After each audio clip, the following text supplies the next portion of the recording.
Hello, Dr. Paul, teachers, and my fellow classmates. My name is Weber from Group 12. On behalf of my group, I will be presenting on the anatomy of the aircraft Boeing 747-400, the aircraft that we choose for question 3 of our assignment. In this presentation, we will be covering the stabilizers, primary and secondary control services, drag reduction devices, and aircraft sensors. Do note that we have reordered the questions from the assignment brief, so this is to aid in the flow of our presentation. This diagram summarizes the location of control services on the Boeing 747. This includes the both primary and secondary flight control services.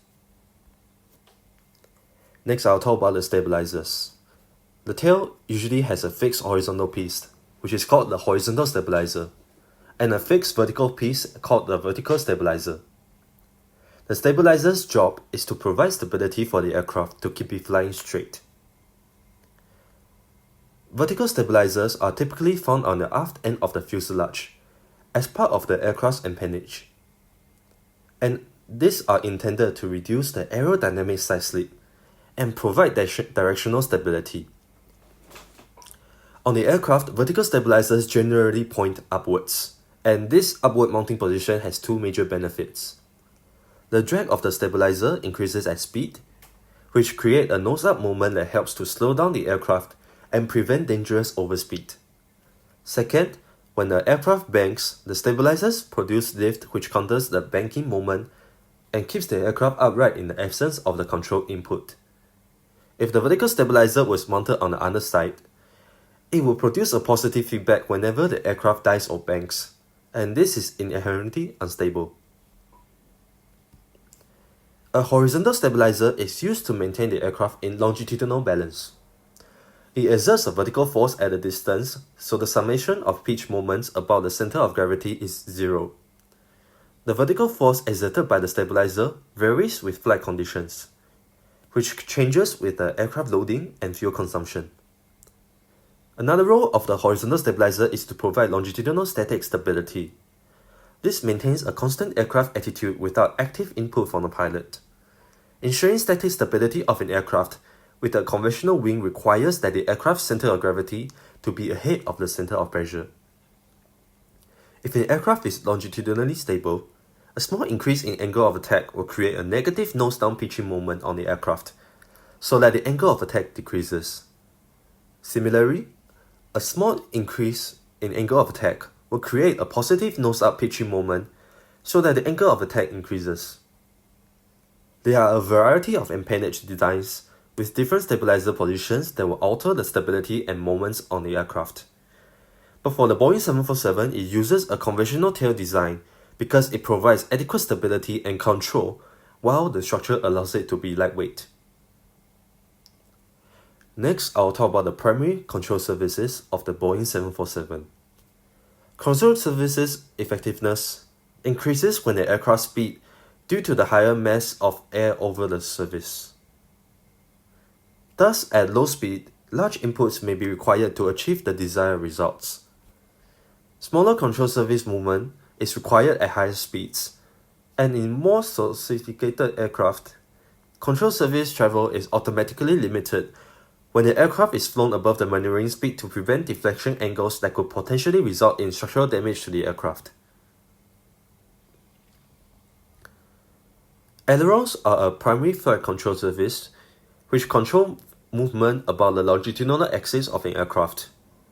This movement is referred to as roll. The ailerons are attached to the outboard trailing edge of each wing. When a manual or autopilot control input is made, the ailerons move in opposite directions from one another. In some large aircraft, two ailerons are mounted on each wing. In this configuration, both ailerons on each wing are active during slow speed flight. However, at high-speed flight, the outboard aileron is locked, and only the inboard or high-speed aileron is functional. This reduces the bending stress on the wing structure and control effectiveness to appropriate levels. Moving the flight deck control wheel or control stick to the right results in the aileron on the right wing to deflect upward, while at the same time, the aileron on the left wing will deflect downward. The upward deflection on the right aileron reduces the camber of the wing, resulting in a decrease of lift on the right wing. The differential lift between the wings results in the aircraft rolling. The increase in camber on one side of the wing also results in the increase of drag. This added drag causes the wing to slow down slightly and resulting in the adverse yaw moment. To overcome this yaw and therefore maintain a coordinated flight, rudder input is required when entering and exiting a turn. Next, I'll talk about the elevator. The elevator is a primary flight control services that controls movement about the lateral axis of an aircraft. This movement is referred to as pitch. When the manual or autopilot control input is made, the elevators move up or down as appropriate. In the Boeing 747, the elevators move symmetrically, but in some fly-by-wire control aircraft, they move differently when required to meet with the control input demands. The elevators respond to a forward or aft movement of the control column or control stick. When the pilot moves the control forward, the elevator surface is deflected downwards. This increases the camber of the horizontal stabilizer, resulting in an increase of lift. The additional lift on the tail surface causes rotation around the lateral axis of an aircraft, which results in a nose-down moment. Next, I'll be talking about the rudders. The rudder is a primary flight control service which controls rotation about the vertical axis of an aircraft. This movement is referred to as yaw. The rudder is a movable service that is mounted on the trailing edge of the vertical stabilizer or fin. Unlike a boat, the rudder is not used to steer the aircraft. Rather, it is used to overcome adverse yaw induced by turning, or in the case of multi-engine aircraft, by engine failure, and also allows the aircraft to be intentionally slipped when required. As mentioned earlier, control surface effectiveness increases with speed. As such, the rudder travel is automatically limited when the aircraft is flown above the maneuvering speed. This is to prevent the deflection angles that could potentially induce a spin or result in the structural damage to the aircraft. Next, we'll be talking about the flight control failures. Boeing 747 has taken measures to prevent a catastrophic event from happening in the unlikely event of the flight control failure. These measures also include 4 independent hydraulic systems instead of just one to power the control surfaces of the aircraft. If one of the hydraulic system fails, the other 3 will continue functioning normally. Here are some of the examples of the primary flight control service failure and how the aircraft was designed to overcome it.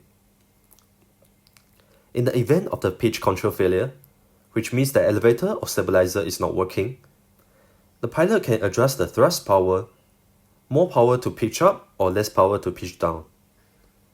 In the event of a roll control failure, where the aileron is jammed or disabled, the pilot will use the rudder to counter the roll tendencies. The plane will have to be slowed down in order to reduce the control surface effectiveness of the aircraft. In the event of the yaw control failure, when the rudder is jammed or disabled, again, the pilot can adjust the thrust power to control the yaw movement. This can be done by increasing the thrust power of one side of the engine. Next, I will talk about some of the drag reduction devices and methods that are used for the Boeing 747-400. In aeronautics, the aspect ratio of the wing is the ratio of its span to its wing chord. It is equal to the square of the wingspan divided by the wing area. Thus, long narrow wing with a high aspect ratio, where a short wide wing has a low aspect ratio. For the Boeing 747-400, it has an aspect ratio of 7.9. This gives it a higher roll angular acceleration than the glider with high aspect ratio. Since the maximum thickness is greater, it also has a more internal volume, which can be used to house fuel tanks and other systems. A longer wing results in a higher bending stress and torsion for a given load as compared to a short wing. Therefore, the Boeing 747 requires a higher structural design specifications. The wing platform is basically a silhouette of the wing when it is viewed from above or below.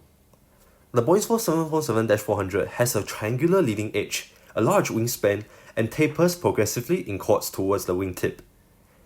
As most passenger jets cruise in the transonic range of Mach 0.8 to 1.2, the use of the swept-back wings has the effect of delaying the shock waves and accompanying aerodynamic drag rises caused by the fluid compressibility near the speed of sound. Swept wings are therefore used on most jet aircraft that is designed to fly at these speeds. The tapered wing also narrows towards the wingtip. With the lesser material at the wingtips, they are structurally and aerodynamically more efficient than a constant chord wing, as well is easier to make than an elliptical wing.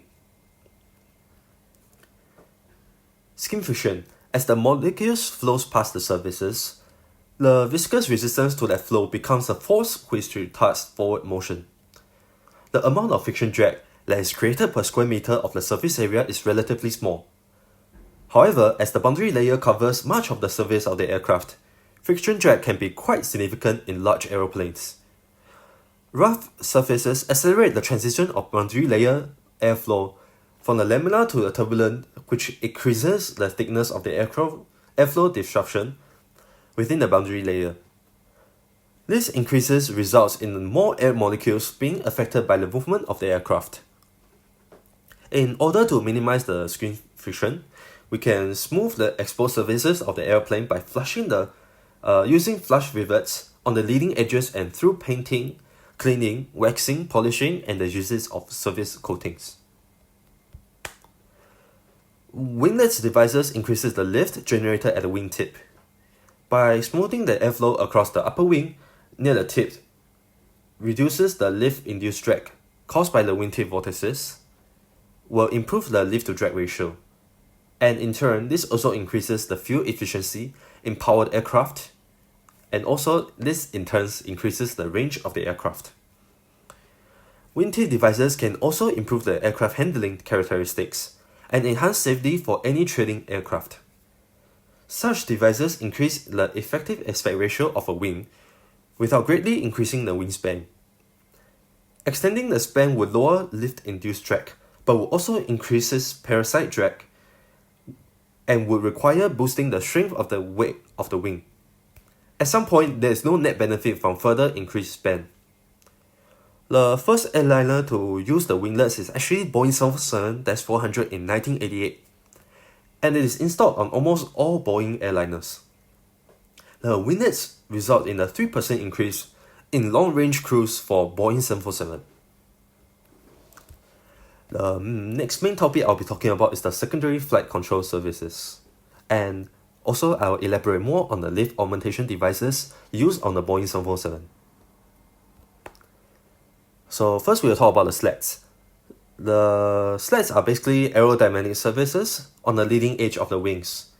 When it is deployed, it allows the wing to operate at higher angle of attack. While the airflow passes through the convergent channel, it's accelerated on the lower surface towards the upper surface, thus making it possible to limit the separations of the boundary layer where the angle of attack is high. Boeing 747 actually uses Kruger flaps instead of slats for the lift augmentation devices, and this we will elaborate more on the upcoming slides. In the picture you can see the slats that is used by the Airbus 319. Next I'll be talking about slots. A slotted wing is basically a wing where the shaped flap is placed at the leading edge in order to create a convergent aerodynamic airflow. The difference in pressure between the lower surfaces and the upper surfaces creates an airflow which speeds up the boundary layer and causes the separation to be retarded. So next I'll be talking about the Kruger flaps, which is a type of lift augmentation devices used by the Boeing 747. While the aerodynamic effect of the Kruger flaps is similar to that of slats, or slots in this case, but they are deployed very differently. Kruger flaps hinge at the leading edges. It will hinge forward from the undersurface of the wing, increasing the wing camber and the maximum coefficient of lift. This kind of flap rotates around an axis at the leading edge of the wing. It extends the aerofoil forward and folds up to the lower surfaces. This causes an increase in the wing surface area and also produces a nose-up pitching moment. As a result, the Boeing 747 can achieve better low-speed handling and cruising. Next, I'll be talking about the triple slotted flaps that is used by the Boeing 747. Once deployed, these flaps extend from the trailing edge of the wing in 3 sections. That's why the name, triple slotted flaps. The trailing edge of one section forms a duct, with the leading edge of the section behind it, in order to force the air down over the top of the flap. Triple slotted flaps prevents the airflow from separating from the surface of the flap when they are fully extended. When it is not in use, the flaps are flush with the wing. For a normal takeoff, cruising or landing, the pilot of the Boeing 747 will manipulate the flap settings values. The leading edge slats will follow the flap settings of the trailing edge flaps because it's under the same control system. The higher the value of the settings, the more area of flaps are deployed. For settings 1 to 5, the flaps are partially extended, which creates a lot of lift but not a lot of drag, and this is ideal for taking off. For the flap settings of 30 to 40, the flaps are fully extended, which creates a lot of lift and a lot of drag, and this is ideal for landing. While doing cruising, the settings are usually set to 0, and all the flaps and slats are not deployed. The flaps are flush to the wing in order to ensure the least disturbance to the boundary layer as possible, and hence this will reduce the amount of drag. So why does the Boeing aircraft designer chooses the triple slotted flaps as the main lift augmentation devices? Well, in the area of the Boeing 747, in the era where the Boeing 747 was first introduced, the aircraft designer chose this design in order to reduce the landing speed of the aircraft, and hence reducing the runway length required for the aircraft to land. This has allowed the Boeing 747 to serve in many different countries and markets whose airport is not as advanced and the runway is not as long as those in the US. It must be noted that this is not the best design in the modern days. Aircraft has become lighter over the years by introducing new composites, and also the modeling technology has become more advanced in order to allow more design choices. Hence, the commercial aircraft of the modern era has mostly single slotted flaps or slats, such as the Airbus 380. The next category I'll be covering is the spoilers, which is a type of secondary control surface that spoils the smooth airflow, reducing lift and increasing drag. There are basically 2 types of spoilers: flight spoilers and ground spoilers. Flight spoilers are used to increase the descent rate without increasing airspeed by destroying the lift. These spoilers also serve as a ground spoilers when the plane is on the ground. The primary purpose of the ground spoilers is to maximize wheel brake efficiency by spoiling or dumping the lift generated by the wing, and thus forcing the full weight of the aircraft onto the landing gear. The spoiler panels also helps slow the aircraft by producing aerodynamic drag. The next topic I'll be touching on is the control trimming surfaces that reduces the pilot workload in flight. The complexity and weight of the mechanical flight control systems tend to increase with the size and performance of the aircraft. This will require a great amount of force input from the pilot control column. Thus, hydraulically powered control surfaces helps to overcome these limitations. Trimming controls allows the pilot to balance and the lift and drag being produced by the wings and control surfaces over a wide range of loads and airspeeds. This reduces the effort required to adjust or maintain a desired flight altitude.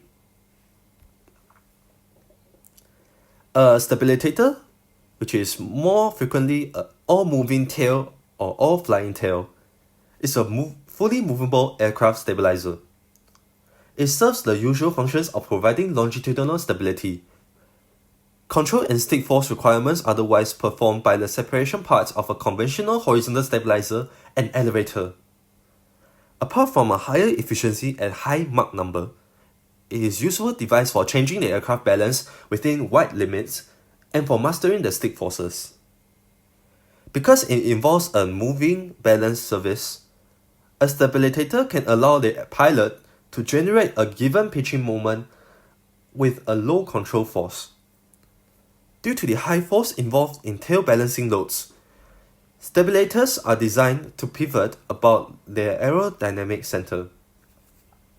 This is the point at which the pitching moment is constant regardless of the angle of attack, and thus any moment of the stabilizer can be made without adding the pilot effort. The quiet climb system is a feature used by pilots of Boeing that is usually used during the takeoff procedure. This feature will automatically restore and reduce the engine thrust at a specified altitude. This helps the aircraft to maintain the airspeed and optimal climb angle by itself, and hence this will reduce the pilot workload and noises caused by the engine. Lastly, I will talk about the airspeed sensors that is used by the airplane Boeing 747. In Boeing 747, a pitot static system is used to detect and measure the pressure around the aircraft, from which certain measurements can be derived from. A pitot tube is mounted under the aircraft's wing, and a static port is mounted to the side of the aircraft's fuselage. The static port takes the ambient, or also known as the static pressure around the aircraft, and send it to the air data computer. The pitot tube measures ram pressure from incoming air as the aircraft is moving. Due to the different pressure conditions at different altitudes, the ram pressure reading alone cannot be accurate enough to determine the aircraft flying speed. And in order to remedy this, static pressure is taken into the account. By comparing the ram pressure relative to the static pressure, dynamic pressure can be found, which is a more accurate indicator of airspeed. With this, I've come to the end of my presentation. Thank you, Professor Paul, teachers, and my fellow classmates for your kind attention.